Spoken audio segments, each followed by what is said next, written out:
Abrimos, señoras y señores, la tertulia en este jueves que es 7 de octubre del año 2021. Seguimos ensayando variantes híbridas, siempre una sorpresa, digamos, cada día distinta. Hoy, por fuera de los cálculos, resulta que tenemos 3 en estudio y 1 afuera. Y voy por los nombres entonces. Primero, Fernández Feir, buen día. Buen día, Emiliano, acá los hinchas de la presencialidad. Sí, Fernanda ya ha estado unas cuantas veces. Esteban también, buen día, Esteban Valenti. Buenos días. Y sigo con la sorpresa, Cecilia Aguilú. Yo me imaginaba que iba a salir al aire desde el Salto, pero no, apareció recién, abrió la puerta. Buenas, ¿qué tal? ¿Cómo te va, Cecilia? ¿Bien? Estaba ahí escondida. Buenos días. ¿Te tocó venir a Montevideo entonces? Sí. ¿Por hoy? ¿Solo por hoy? Ayer y hoy. Ah, bueno. Y capaz que mañana. A esta altura uno nunca sabe. Y el cuarto saludo sí nos lleva lejos, nos lleva a Europa, no a Oxford, donde yo pensaba encontrarlo, sino a Florencia, en Italia. Allí está Santiago Soto, buen día. Buen día, ya igual, en breve ya golpeo la puerta, ando por ahí, que en un par de meses ya estamos retornados. Pero ahora ¿qué estás, de vacaciones? ¿Ahí estás haciendo turismo en Italia? Bueno, en realidad estoy teletrabajando para algunos proyectos que estoy terminando todavía de lo que venía haciendo en Oxford. Vuelvo a Oxford ahora en una semana y media por ahí, y para la graduación los últimos trámites, y después ya sobre fines de noviembre de vuelta al paisito. Bueno, vamos a nuestra agenda de hoy, que tiene 2 temas de la política de nuestro país, uno por el lado de la oposición, otro por el lado del oficialismo. 9 sectores del Frente Amplio conformaron esta semana un nuevo bloque de perfil socialdemócrata. Se llama Convocatoria Sereñista Progresistas. ¿Quiénes son los grupos fundadores? Asamblea Uruguay, Fuerza Renovadora, Partido Demócrata Cristiano, Plataforma, Claveles Rojos, Movimiento Humanista, Izquierda Cristiana, Frente Río Negro y Magnolia. El sector apoya la candidatura de Fernando Pereira para presidente del Frente Amplio en las elecciones del próximo 5 de diciembre. Este martes, en la conferencia de prensa de presentación, hablaron el senador Mario Vergara, de Fuerza Renovadora, Álvaro García, exdirector de la Oficina de Planeamiento y Presupuesto por Plataforma, y el exintendente de Montevideo, Cristian Di Candia, de Magnolia. El exministro de Economía, Danilo Astori, de Asamblea Uruguay, que también estuvo, pero a través de videollamada, dijo que hace ya más de un año estos grupos venían trabajando para coordinar fuerzas. Ayer acá, en Perspectiva, el diputado José Carlos Maía explicaba por qué estas agrupaciones estaban disgregadas. Tuvimos errores muy importantes, entre ellos anteponer aspiraciones personales o sectoriales a las colectivas. Parece una frase hecha, pero lo que te determina eso es que tú perdés acumulación, perdés fuerza, perdés visibilidad. Maía explicó que debido a esa dispersión, en los comicios de 2019, el espacio sereñista obtuvo una representación parlamentaria menor que la que podrían haber obtenido de haberse presentado de manera conjunta. De ahora en adelante, según Maía, buscarán sumar a otros grupos de perfil similar, como el Nuevo Espacio, la vertiente artiguista o PAR de Cristina Lustenberg. Y por otro lado, se ocuparán de llegarle a personas que habían votado el Frente Amplio anteriormente, pero en 2019 se alejaron y acompañaron otras colectividades, por ejemplo, Ciudadanos en el Partido Colorado. ¿Qué tal vieron este movimiento dentro del Frente? Todos me miran. Bueno, yo lo vi bien desde diferentes puntos de vista. Para empezar, ¿dónde estás parado hoy? Deben preguntarse los oyentes. Yo soy de izquierda, independiente. ¿Afuera del Frente? Sí, todavía porque hay gente que dice a Valenti lo escucho cada vez más frentista. No, yo lo que pasa en una política que se ha esquematizado mucho. Yo aplico la misma tónica de crítica que aplicaba con el último gobierno del Frente Amplio, con el actual gobierno. Entonces, obligatoriamente te ven del otro lado. Yo, efectivamente, tengo discrepancias muy grandes con las actuales políticas, en particular la económica. Pero volvamos al tema. Claro, pero digo, afuera del Frente Amplio, ¿seguís afuera del Frente Amplio? Sí, soy independiente. ¿Tuviste en su momento tu vínculo con ese espacio, con el sereñista, justamente con el Frente Libre Sereñista? 20 y pico de años, desde que se fundó el Frente Amplio yo estuve adentro, excepto los últimos 2 años. Ahora, ¿por qué lo considero una cosa positiva para el Frente Amplio y para la política uruguaya? En primer lugar, porque 30 grupos en el Frente Amplio es simplemente la expresión orgánica del personalismo y la lucha por los cargos por encima de las ideas. Punto. No hay otra explicación. No hay ni diferencias ideológicas ni políticas. Se fabrican. En política vos te podés fabricar las diferencias a medida, pero no representan la realidad. Entonces, volver a la realidad lentamente a las grandes familias políticos e ideológicas me parece bien. Con una aclaración, yo lo quiero decir también porque si no cortamos muy breves. Hoy el MPP no es ningún grupo radical, vamos a entendernos claro. No lo es en el Parlamento, no lo fue en el gobierno. Yo puedo estar en contra o discrepar, pero de otro punto de vista. Pero desde el punto de vista de las posiciones no lo son. Segundo, creo que el hecho de proponerse como referencia a Sereñi, después lo lográs o no, vamos a entendernos claro. A mí simplemente los nombres no me garantizan, pero el hecho de que alguien se proponga a una personalidad que tuvo el papel nacional, no recordemos, lo más importante de Sereñi no es solo el Frente Amplio, lo más importante de Sereñi es su salida de la cárcel. Lo más importante de Sereñi fue su legado absolutamente nacional como proyecto, como sentido del viejo vallismo en otra época totalmente diferente y desde la izquierda. Entonces, que se proponga eso me parece muy importante. Eso exige un gran nivel intelectual y político. Hay que demostrarlo. Y por último, una cosa es que yo ahí tengo algunos amigos, compañeros, que siempre, aunque uno no lo diga en política, influyen. Es decir, no se trata, la política no es una cosa impersonal donde uno, a mí lo que más me dolió cuando me fui fue básicamente las contradicciones con gente que yo apreciaba y por lo tanto me parece que es importante. Y me parece que es importante desde el punto de vista nacional, porque estos agrupamientos también exigen una disputa desde el punto de vista de las capacidades, de la inteligencia, de las ideas y no solo de los aparatos. Seguimos, ahora una visión blanca de la cosa. Qué cosa que me gusta escuchar hablar de proyectos nacionales, pero cuando se da todo esto me viene a la cabeza el artículo que estuvo en boca de muchos en estos días, si solo todo fuera en Uruguay. El artículo que se publicó en The Economist, que justamente hace referencia a nuestra democracia. ¿Y por qué hablo de esto?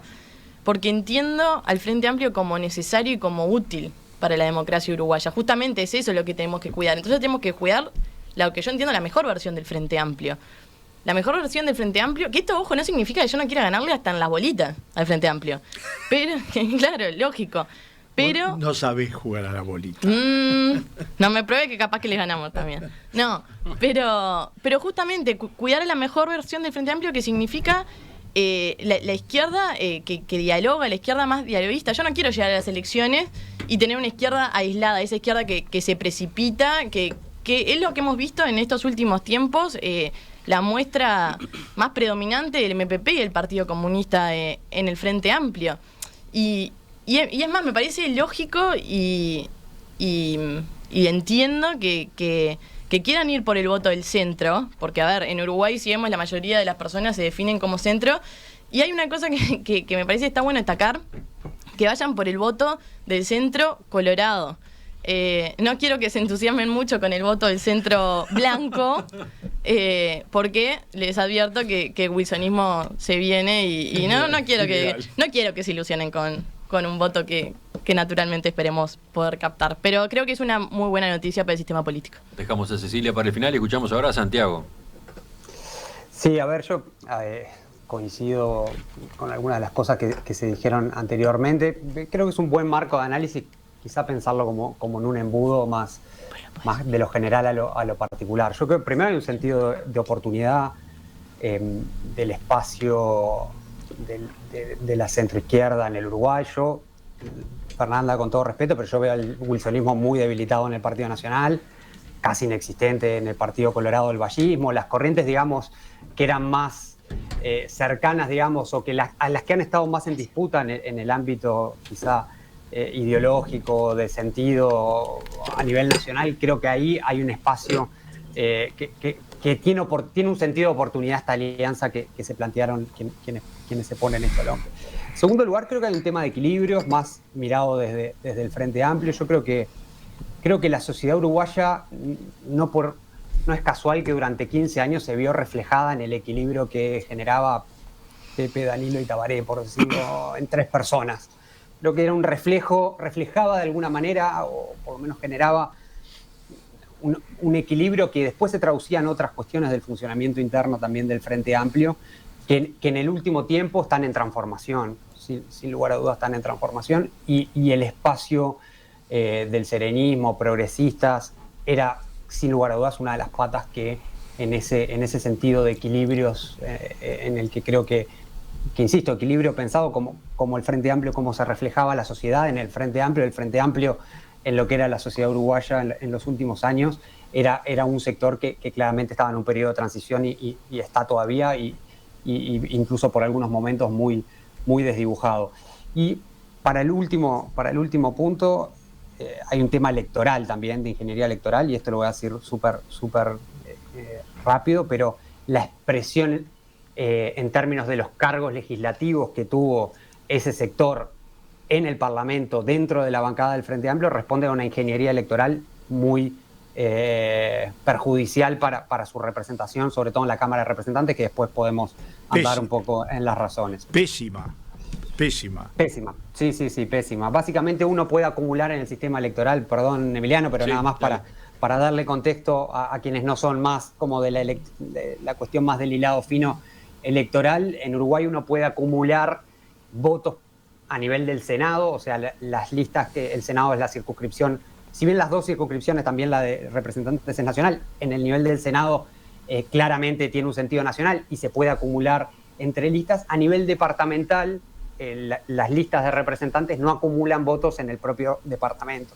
Esto hace de que si los primos ideológicos de dentro o las alianzas nacionales a nivel departamental van en listitas todas muy chiquitas, acumulan al Senado, pero se las comen otras expresiones que son relativamente mayores adentro de ese partido en los departamentos, que es básicamente la razón por la cual todo este espacio perdió casi todos los diputados que pudo haber peleado en todo el país, incluyendo las circunscripciones grandes como Montevideo. Para decirlo rápido, mal y pronto, digamos. Sí, acá te confirman. Esteban, Fernanda. Menos lo de los wilsonistas.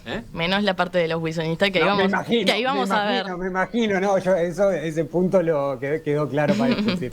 Bueno, no, pero estaban confirmando el análisis que hacías a propósito del impacto desde el punto de vista de la representación parlamentaria de esta dispersión. Basta ver la relación entre la cantidad de diputados y el porcentaje de votos que tiene el MPP.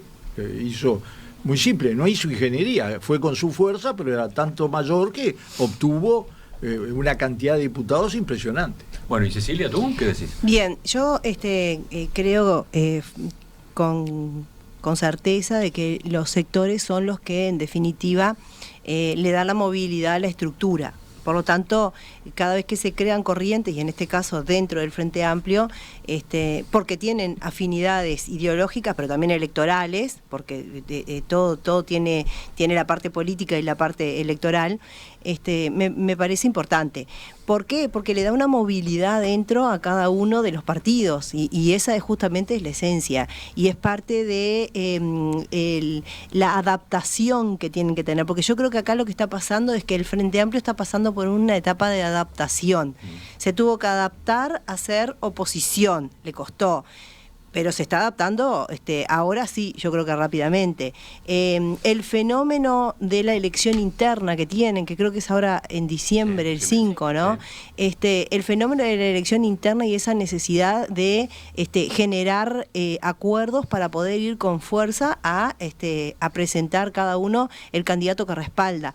Y ya es claramente el adelanto de lo que van a ser las conformaciones electorales, donde el Frente Amplio además en el interior, y por ejemplo estos sectores en el interior han tenido una pérdida de votos en octubre, que me parece que la pueden intentar recuperar a través de este mecanismo de darle fuerza a los candidatos a diputados, que es un mecanismo que no estaba, por lo menos en la última elección, no implementó el Frente Amplio todo, diría yo, capaz que erro y me equivoco con algún sector, pero me parece que no, que priorizó la acumulación nacional al Senado y bueno, le generó algunos problemas, porque si vos no tenés referentes después departamentales fuertes que puedan continuar con el trabajo local, se generan problemas. Creo que esto seguramente tenga que ver con parte del análisis que hace que este sector se junte y sea una nueva corriente.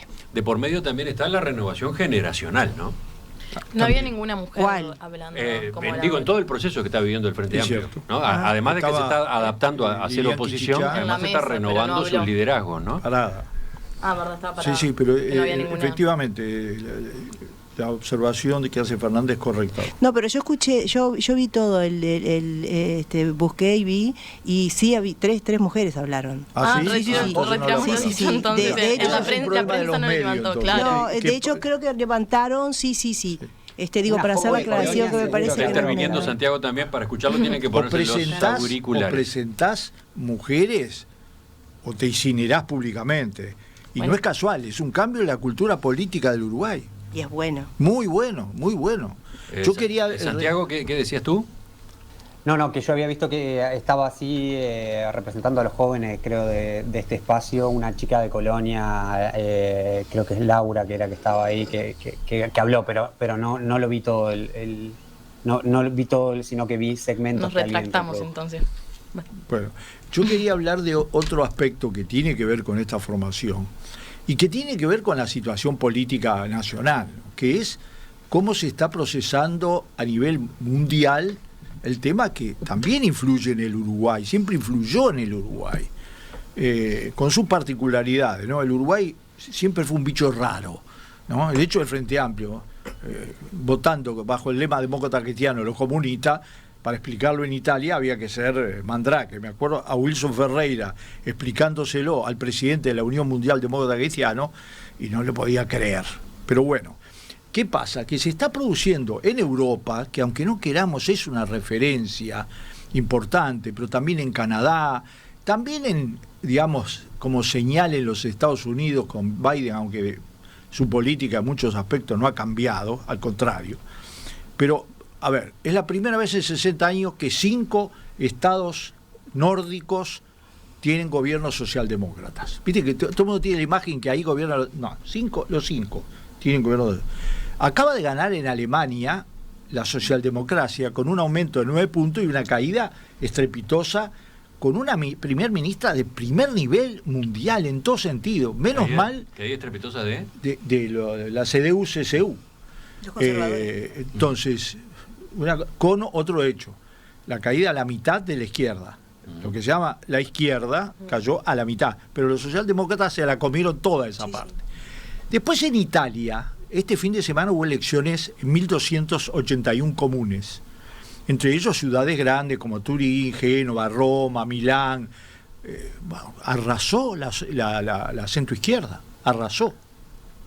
Cosa que, y además con una característica, el movimiento 5 estrellas, aliado al centroizquierda, obtuvo buenos resultados. Cuando fue solo, bueno, quedó tercera o cuarta la Raggi en Roma. Y eso influye, como influye también como influye también en América Latina. En Perú ayer acaba de renunciar todo el ala ultraizquierda del gobierno de Perú. ¿Tá? Porque yo no lo quiero asimilar a que eso es socialdemocracia, porque es demasiado, digamos, restrictivo desde el punto de vista del pensamiento, de la elaboración, pero como uno tiene una tendencia y una necesidad de expresarse sintéticamente, uno va y dice, es centroizquierda, es socialdemocracia. A mí esas cosas, cuando uno las analiza desde el punto de vista de los contenidos, de los programas, a mí en Uruguay, ¿qué querés que te diga? Digo, yo no creo que Valle era socialdemócrata. Valle fue un avanzado del estado de bienestar cuando no existía en ningún lado, ni siquiera se lo soñaban. ¿tá? Wilson Ferreira, ¿era un socialdemócrata? No, no era un socialdemócrata, pero no tengo duda de que fue en la historia del Partido Nacional lo más avanzado que tuvo el Partido Nacional de todo punto de vista. Una revolución. Todo eso lo decís a propósito de este espacio. Claro, entonces, cuando yo digo Seregni, sí, pero también tenés que tomar en cuenta, es obligatorio para tener un anclaje nacional, a Seregni, que era ballista, absolutamente. Cuando se fue Seregni, una vez por mes me iba a tomar el té a la casa de Seregni con Seregni y Lili, ¿no? Así que podíamos hablar, como habíamos tenido choques, y Lili me decía, yo aprendí a conocer a los comunistas después, eran otros comunistas, pero yo quiero decir que necesitas una elaboración teórica, no hay política. La manera de enfrentar la degradación de la política no es solo una invocación moral, no es solo una invocación de carácter emocional, necesita teoría, necesita inteligencia, necesita estudio. ¿Y entonces? ¿Tá? Y entonces un grupo que quiere definir su perfil necesita demostrarle a la izquierda y por esa vía a la sociedad en su conjunto que está avanzando en algo en el que estamos muy atrasados. Sí, Cecilia. En ese sentido, comparto el análisis de que hay que tener no solamente que eslogan, sino teoría de fondo. Porque es necesario que haya un sustento, si no las cosas son demasiado volátiles y se pueden transformar en corrientes nada más que electoralistas, lo cual de vuelta después son copadas por las personas que solo trabajan por los cargos y no por las democracias internas de los partidos. Por lo tanto, cada cosa que nace tiene que tener muchísima base para que tenga contenidos que lo sostengan en el tiempo y que sean realmente reflejo. Por lo tanto, por ahora tenemos el nombre que nos parece bárbaro, seregnista. Vamos a ver si realmente son seregnistas. Hubo toda una discusión a propósito del nombre. Por eso es tan complicado. Había quienes querían que fuera sereñista, otros entendían que había que poner el término progresista. Terminaron estando los dos. Sí. Convocatoria, sereñista, progresistas, porque además es con S al final, ¿no? Sí, con S, sí. ¿Seguimos, Santiago? Sí, yo, a ver, para sumar a alguna de las... Me parece interesante esto de pensar también en el contexto en el que están las fuerzas, por llamar progresistas, de centroizquierda a nivel mundial. Realmente la pandemia ha puesto arriba de la mesa un conjunto de políticas que estaban fuera del menú o que habían estado fuera del menú durante... En 2008 empezó a caer, digamos, la doctrina quizá de que habían permeado el conjunto de políticas públicas durante los años 90 y hasta entrados los 2000, pero rápidamente la agenda de consolidación fiscal que vino después de la crisis de 2008 volvió para atrás parte de esas discusiones, y ahora con la pandemia, el estado de bienestar, la protección social, los sistemas... En este momento, en el Reino Unido se está discutiendo la introducción, un primer ministro conservador está discutiendo, está proponiendo introducir como un FONASA adicional para el tema de cuidados, para decirlo, para ponerlo en la agenda Uruguay, como que además del FONASA que hoy paga uno para el servicio para poder estar en el Sistema Nacional Integrado de Salud, uno pagara un porcentaje adicional de su sueldo para un FONASA Plus, que sea también obligatorio y que con eso uno tenga acceso a algunos servicios de cuidado. Eso es algo que está planteado por el primer ministro de Gran Bretaña en el día de hoy, o sea, que incluso rebasa las fronteras de conservadores y el rol del Estado. La pandemia creo que lo ha puesto arriba de la mesa, y claramente estas corrientes, el Frente Amplio y estas corrientes dentro del Frente Amplio, sin lugar a dudas van es cierto, con viento a favor en este momento de ese contexto internacional, y lo traduzco a un contexto nacional un poco a contrapelo, donde yo vuelvo a insistir con este tema, pero creo que la predominancia del herrerismo como concepto del Estado y de la gestión de gobierno y de la estructura misma de funcionamiento del propio aparato del gobierno uruguayo nunca fue tan predominante como es en la actualidad en el Uruguay, y con una proyección también del presidente que intenta proyectarse también a nivel regional como un referente de los conservadores. No hay mucho, la verdad que, vamos a decir la verdad, no tiene mucha competencia, o sea, el otro líder conservador quizás más serio de la región es Piñera, que viene de salir de acusaciones muy complicadas por su rol en la represión y en lo que fue los abusos de derechos humanos que están bien constatados en Chile, y ahora todavía encima con un escándalo más vinculado a sus temas patrimoniales que también se está desarrollando y que viene vinculado con otros temas, pero él, sin lugar a dudas, en el Uruguay el gobierno, el presidente quiere proyectarse como un líder de ese espacio conservador en la región, una prevalencia muy grande del herrerismo y un espacio de política más socialdemócrata o más hacia la izquierda que lo que se había visto en el mundo probablemente desde la ola más pro-socialdemócrata que había habido cuando había efectivamente gobiernos socialistas en los nórdicos, que no volvió a ver hasta hace muy poquito, como bien decía Esteban, que por primera vez coinciden en los países nórdicos y Islandia, digamos, para contarlos, también contarlo como nórdico desde hace casi 40, 50 años que no coinciden al mismo tiempo todos esos gobiernos socialdemócratas. Fernanda, ¿por qué lo escuchabas con tanta atención a Santiago? ¿Qué ibas a agregar ahí? Eso lo dejo para el último, pero quiero volver un poquito a lo que decía Esteban de llenar de contenido y de teoría a la política. Yo soy una obsesionada de ese tema porque creo que es lo que fortalece a los partidos, que eso no es otra cosa que fortalecer a la democracia. Pero en eso, afuera estábamos charlando justamente con Esteban de este tema. Tenemos que cambiar la forma, el modelo de militancia. ¿Dónde están los intelectuales en Uruguay hoy? ¿Por qué no están? A mí no me importa que estén solo en el Partido Nacional, yo quiero que estén en todos los partidos políticos. ¿Dónde están los artistas? Llenemos a los partidos políticos de artistas, de intelectuales, que la cultura se involucre como se supo involucrar en las mejores épocas de nuestro país. Ahí ese es un problema de los políticos uruguayos. ¿Por qué? Porque tenemos que cambiar el modelo de militancia. Creo que eso apuntaría un poco a lo que estaba haciendo mención y creo que lo enriquecería. Y querías preguntarme qué estaba pensando de lo que decía Santiago. Sí. Creo que hay un error generalizado en el cual, pero eso creo que puede quedar para otra tertulia, se confunde el liberalismo con el herrerismo. El herrerismo es una doctrina y creo que muchas veces se intenta como asimilar y me parece que hay mucha cosa que no condice con... Yo estoy de acuerdo con lo que dice ella. Por ejemplo, lo discutido acá, yo creo que algunas políticas aplicadas por este gobierno no son herreristas, otras sí. El herrerismo... Pero no son. Es decir, la política portuaria no tiene nada que ver con el herrerismo, nada que ver.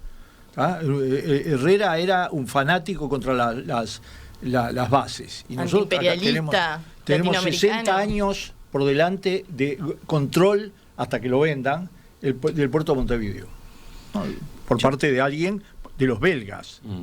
Bueno. Yo comparto, pero incluso en la pandemia me parece que justamente no se vivió un modelo herrerista, se vivió prácticamente un modelo de bienestar social, con los defectos que pudo haber tenido, pero también con lo difícil que fue la pandemia. Así que me parece que no hay que meter solamente una etiqueta a este gobierno, porque además, si bien las responsabilidades políticas y las conducciones del Partido Nacional en su mayoría, tiene otros partidos intervinientes que en realidad de una u otra manera van marcando también su estilo. Y acoto cortito, yo creo que es una estrategia también del Frente Amplio querer llenar de connotación negativa al herrerismo. Pero eso es teoría... porque se repite, yo no lo hago, yo se lo digo, repite. En políticas económicas, yo digo que lo que uno ve más que herrerismo, porque no tuvo nunca oportunidad de aplicarlo, es lacayismo. Hay cosas que tienen que ver con, por ejemplo, lo que está pasando con la zona gris a nivel internacional, que tiene que ver... Lista gris. No se llama más lista por gris. Llamarla de una forma simplificada. La Unión Europea la llama colaboradores o medio colaboradores o no colaboradores. Pero yo creo que efectivamente... hay algunas políticas que tienen que ver con los años 90. Se le ponen etiquetas Herrera que no son de Herrera. Nos fuimos. Estábamos hablando del Frente Amplio, estábamos hablando del pero eso también. Nuevo. Pero estamos hablando de las internas de los partidos, claro. Porque hoy es el Frente Amplio que arma una corriente, mañana será otro, y creo que siempre son buen elemento para discutir. Ahora, vieron que el esfuerzo no es completo, ¿no? El esfuerzo quedó, no digo a medio camino, pero quedó con algunos grupos afuera. Sí, el Nuevo Espacio, la vertiente artista. Algunos que me duele, por ejemplo, el Nuevo Espacio, yo creo que tendré que estar ahí. Dice hoy la nota de búsqueda que consultaron en ambos sectores los motivos por los cuales no se incorporaron. Tanto en el nuevo espacio como en la vertiente artiguista consideran que hay coincidencias ideológicas para integrar el espacio. De hecho, forman parte de otras coordinaciones. Pero entienden que en este momento es preferible marcar votos solos. Por ejemplo, en el nuevo espacio entienden que Michelini acumuló capital político por su rol en la campaña pro referéndum cuando era secretario político del Frente Amplio. Ese es un caso y por lo menos en esta instancia que se viene... Y Fernando Pereira no. Claro, pero... Que el que ponen de candidatos, ese es un argumento medio liviano. Pero entonces, bueno, van a ir a la elección del 5 de diciembre por su lado, ¿no? Se incorporarán después, se sumarán después. El otro gran cambio... Esa es la pregunta. Es que Fernando Pereira efectivamente asuma la presidencia del Frente Amplio. Pero a ver, Santiago, ¿qué añadías tú sobre estos grupos que quedaron afuera? No, a ver, yo creo que para la ingeniería electoral de la presidencia del Frente Amplio y la conformación del plenario nacional no afecta mucho que vayan por separado, pero sí es la misma debilidad, digamos, a ver, así como también el grupo que se estaba formando entre Partido Socialista y Partido Comunista, que ahora van por separado, digamos, o sea, por todas esas cosas el electorado las ve, digamos, y obviamente generan por lo menos sorpresa en algunos, pero este es un partido largo también, ¿no? O sea, decir esas dos cosas, ¿no? O sea, la elección de ahora para el plenario, las cuestiones de acumulación de votos no son muy significativas, sí van a ser importantes cuando estructuren interna octubre y listas en octubre para representantes y senadores, ¿no? Bueno, miren para cuánto dio este tema, miren para cuántos lados salió la conversación, la discusión a propósito de esta noticia, de este nuevo espacio, de este movimiento, de este sector que se lanzó esta semana dentro del Frente Amplio. Enseguida, después de la pausa, continuamos en la agenda política.